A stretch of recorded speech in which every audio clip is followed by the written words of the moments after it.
1604 চনতে প্ৰতিষ্ঠিত ৰত্নাৱলী সত্ৰৰ প্ৰাংগণত এতিয়াও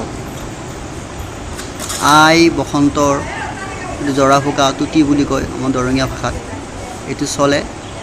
পৃথিৱী বিজ্ঞানসন্মতভাৱে যিমানভাৱে আগবাঢ়ি গৈছে তথাপিও ভক্তৰ মনত যাত্ৰীৰ মনত এতিয়াও এই আই বসন্তৰ তুতি ৰত্নাৱলী সত্ৰত বিৰাজমান। শ লোক এই উদ্দেশ্যে ইয়ালৈ আহে। তেওঁলোকৰ যিকোনো মনোকামনা পূৰণ কৰাৰ অৰ্থে তেওঁলোকে ইয়াতে ৰত্নাৱলী সত্ৰলৈ আহে।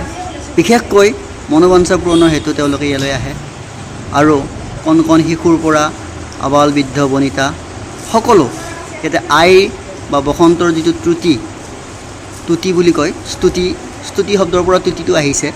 তেওঁলোকে এতিয়াও বৈষ্ণৱ বা বৈষ্ণৱীয় পদ্ধতিৰে এই সেৱা শুশ্ৰূষা আগবঢ়ায় আৰু যাত্ৰীসকলে ইয়াৰ পৰা সুফল লাভ কৰিছে। গতিকে আমি আমাৰ D24 নিউজৰ দৰ্শকসকলক দেখুৱাই আছোঁ তেওঁলোকে এতিয়াও এই স্তুতি বা তুতি দৰঙীয়া ভাষাত তুতি বুলি কোৱা হয় এইটো এতিয়াও তেওঁলোকে বিশ্বাস কৰে আৰু এই তুতি কৰিলে ৰত্নাৱলী সত্ৰৰ প্ৰাংগণত আহি ভকতৰ জৰিয়তে আই বসন্ত ৰোগ নিৰ্মূল হয়। জনবিশ্বাস জনশ্ৰুতি এতিয়াও বিজ্ঞানৰ দিনতো হেৰাই যোৱা নাই।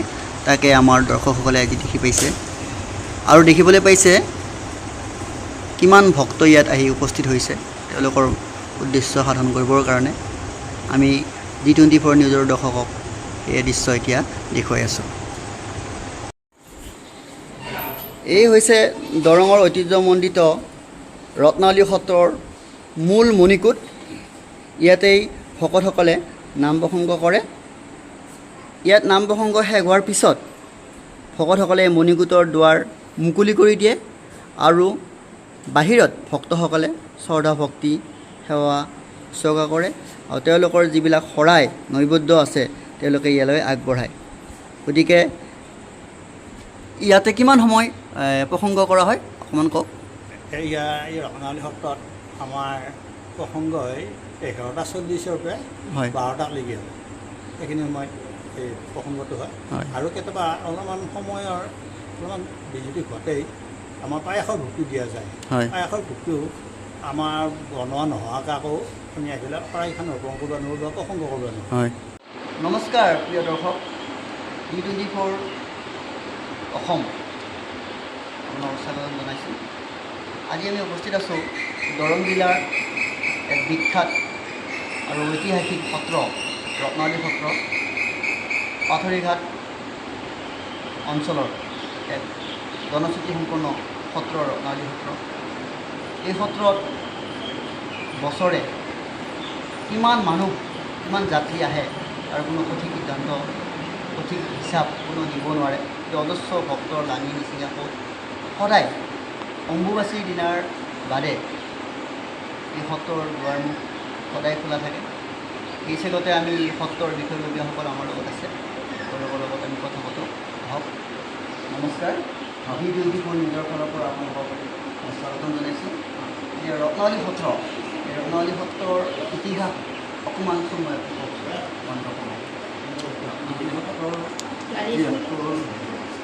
নদীত ধান খাচি উঠি আহি নদীৰ ঘৰত ঘূৰি থকা আমাৰ আমি সমান নদী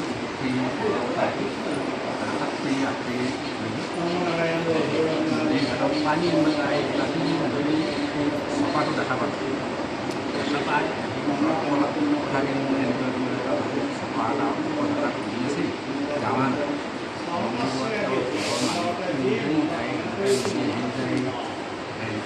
চপাত লৈ আহি ঘৰৰ সলাই ঘৰৰ পিছত তাৰ পাতটো সাঁচি পাতৰ পাতটো খাম হৈ সাঁচি পাতটো তাতে থাকে যিবোৰ নাছিল বোলে তোমাৰ ঘৰ ৰুবা তুমি এখন ৰাজকীয় সত্ৰ পাতি থ'ব লাগে প্ৰতিষ্ঠা কৰিব। তেতিয়া আকৌ ইফালে যায় ৰাজ্যৰ মানুহ মাতিলে মাতি উঠি কথাখিনি পাইছিলোঁ। এতিয়া সাঁচি পাতৰ ৰত্নাৱলী উঠিল যদি আমি খাব নোৱাৰিলে পাতৰ খিচুৰতি হৈ আছে আৰু এতিয়া এইটো ৰাতিপুৱা তোমাৰ ঘৰৰ পৰা মই ঘূৰি আছোঁ আপোনালোকৰ সত্ৰ পাতি গাঁৱৰ মানুহে লগ লাগি সুৰ বাঢ়িছে। এনেকৈয়ে সত্ৰখন প্ৰতিষ্ঠা হ'ল 1604 চনতে এই সত্ৰ প্ৰতিষ্ঠা হৈছে। প্ৰথমে মাধৱদেৱৰ মহাপুৰুষজনাৰ দিনৰ পৰাই এই সত্ৰৰ কাম কাজ চলি আছে।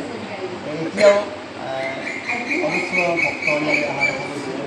গতিকে এই ভক্তসকলে কেনেকুৱা মনোকামনা লৈ কিনে যায়?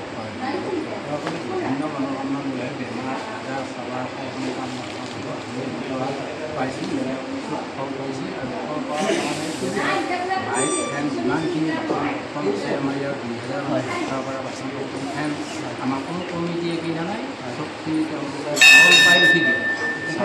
আই গ্ৰহণ কৰে। হয়, আই গ্ৰহণতো ইয়াতে এখন শৰাই যদি হৈ যায় তেতিয়া এখন শৰণাৰ্থী তেওঁলোকৰ মোটামোটা কম এটা মানুহ ঘৰৰ মানুহ তেওঁলোকৰ তাতে মাছ মাৰি তেওঁলোকে ৰচনাৱলী এখন শৰাই এটা পানী বিপৰাশত হ'ল ব্যৱহাৰ তেওঁলোকৰ কমি যোৱা তেওঁলোকৰ স্বৰ্ণৰ পিছত আহি আমাৰ ভকতজনক ইয়াতে শিলৰ কিবা ঘৰনো আনিছে। তাৰপিছত তেওঁলোকে ঘৰত যোগাও লৈছে, মা বাপাটো লৈছে, আহি তেওঁলোকে দেখি লৈছে কথাখিনি কৈছে।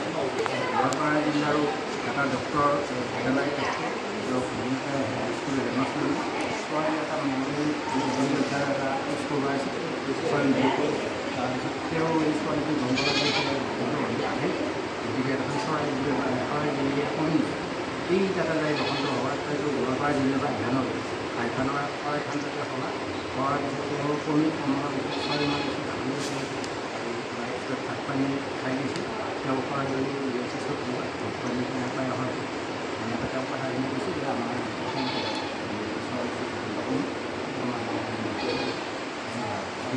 শক্তি যিটো কামনা কৰে সেইখিনি কামনাটো সেইটো পাব। তাৰমানে বেমাৰ আজাৰৰ পৰা ধৰক আমি ইয়াতে বিভিন্ন পাইছোঁ। আমাৰ মোৰ আগতো মোৰ দেউতাৰ আছিলে ইয়াতে ৰোগী হয়, তাৰপৰা দেউতাৰ ৰোগীজনে মই আচৰিত মই থাকিলে ইয়াতে 7 বছৰ আগত। গতিকে ইয়াত যিমানখিনি মানুহ আছে সেইখিনি শক্তি পায়। যি মানে ভাবেই মন সেইটো পাওঁৱেই। আৰু তাৰমানে নাপৰকাই কোনো কথা নাই, তেওঁ এটা বিশ্বাস লাগে। তেওঁৰ ওপৰত যিখিনি বিশ্বাস কৰে পাবলৈয়ে যি ফল লাগে তাকে যি ফল বিচাৰে যি বিচাৰে তাকে এতিয়া পগলাও 4টা 5টাই পগলাও ধৰি লৈ আহে। আহি সত্ৰৰ ভিতৰ সোমাই দিয়াৰ পিছত আমি যাত্ৰাটো মাৰিটো দিওঁ, পগলাটো দিওঁ। দিয়াৰ পিছত তেওঁ সুস্থ শান্ত হৈ তেওঁ প্ৰসাদ পাতি খাই তাৰপিছত নিবাৰণ কৰে। এই পগলাও ভাল কৰে।